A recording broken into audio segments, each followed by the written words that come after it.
Hi friends, welcome to my channel. இன்னைக்கு நம்ம பார்க்க போறது மஷ்ரூம் கிரேவி. இந்த மஷ்ரூம் கிரேவி பாத்தீங்கன்னா சப்பாத்தி, இட்லி, தோசைக்கெல்லாம் சைடு டிஷ்ஷா சாப்பிடும்போது ரொம்பவே சூப்பரா இருக்கும்.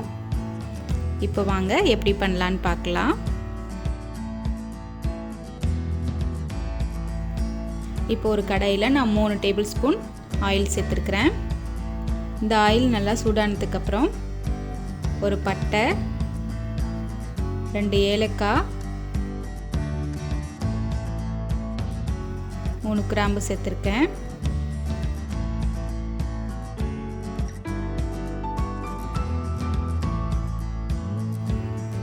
கால் டேபிள் ஸ்பூன் ஜீரகம் சேர்த்துக்கலாம்.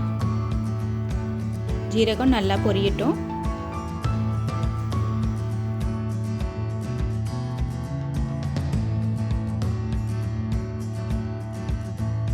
ஜீரகம் பொரிஞ்சதும் நான் இதில் இப்போ 2 ஆனியன் பொடியாக நறுக்குனது இதில் சேர்த்துக்கிறேன். இப்போ இதில் கொஞ்சமாக சால்ட்டு சேர்த்து நல்லா வதக்கிக்கலாம்.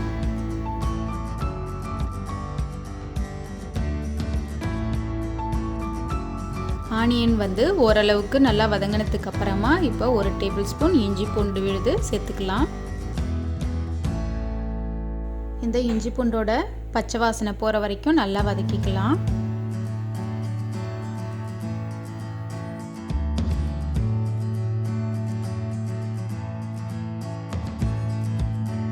இப்போ இஞ்சி பூண்டுலாம் நல்லா வதங்கிடுச்சு. ஒரு தக்காளி அதை சின்ன சின்னதாக கட் பண்ணி இதில் நான் சேர்த்துக்கிறேன். இந்த தக்காளியை நம்ம நல்லா வதக்கி எடுத்துக்கலாம்.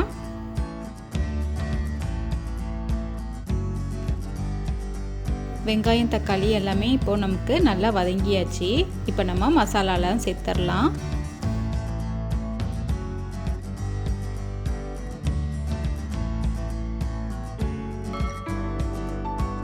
கால் டேபிள் ஸ்பூன் மஞ்சள்தூள் சேர்த்துக்கலாம்.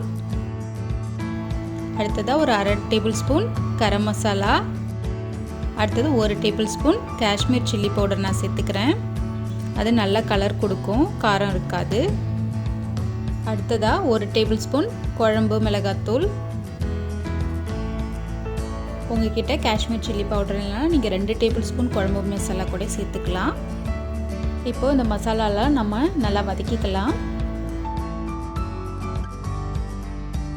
இப்போ நான் 150 கிராம் மஷ்ரூம் எடுத்து நல்லா வாஷ் பண்ணிவிட்டு இந்த மாதிரி சின்ன சின்ன பீஸாக கட் பண்ணி வச்சுருக்கிறேன். இப்போ நம்ம இதை இதில் சேர்த்துடலாம்.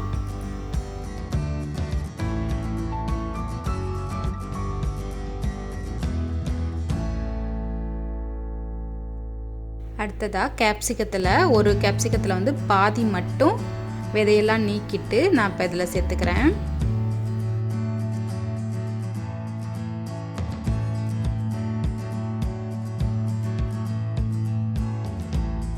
இதுக்கு தேவையான உப்பும் இப்போ சேர்த்துக்கலாம்.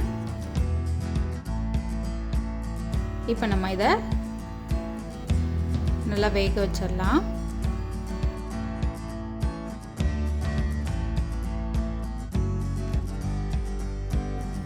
இப்போ பாருங்கள், ஓரளவுக்கு நமக்கு மஷ்ரூம்லாம் நல்லா வெந்து வந்துருச்சு. அதில் உள்ள தண்ணியும் நமக்கு நல்லா வற்றி வந்துருச்சு. இப்போ நமக்கு தேவையான அளவு, கிரேவிக்கு தேவையான அளவுக்கு தண்ணி ஊற்றி நம்ம இதை நல்லா கொஞ்சம் குக் பண்ணிடலாம்.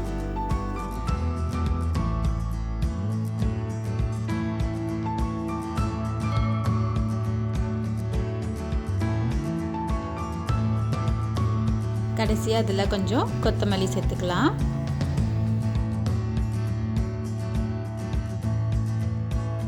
உங்களுக்கு எந்த அளவுக்கு கிரேவி வேணுமோ அந்தளவுக்கு நீங்கள் தண்ணி ஊற்றி நீங்கள் இதை குக் பண்ணிக்கலாம்.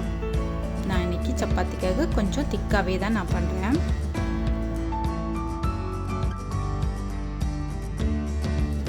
மஷ்ரூம் கிரேவி இந்த மாதிரி ஒரு டைம் கண்டிப்பாக நீங்களும் ட்ரை பண்ணி பாருங்கள். இது ரொம்பவே சூப்பராக இருக்கும். நீங்களும் ட்ரை பண்ணி பார்த்துட்டு எப்படி இருந்துச்சுன்னு கமெண்ட் பாக்ஸில் கமெண்ட் பண்ணுங்கள். இந்த வீடியோ உங்களுக்கு பிடிச்சிருந்துச்சுன்னா லைக் பண்ணுங்கள், கமெண்ட் பண்ணுங்கள், உங்கள் ஃப்ரெண்ட்ஸுக்கும் ஷேர் பண்ணுங்கள். மறக்காமல் சப்ஸ்கிரைப் பண்ணிக்கோங்க. கூடவே பக்கத்தில் வர பெல் ஐக்கானையும் ப்ரெஸ் பண்ணிக்கோங்க. Thanks for watching.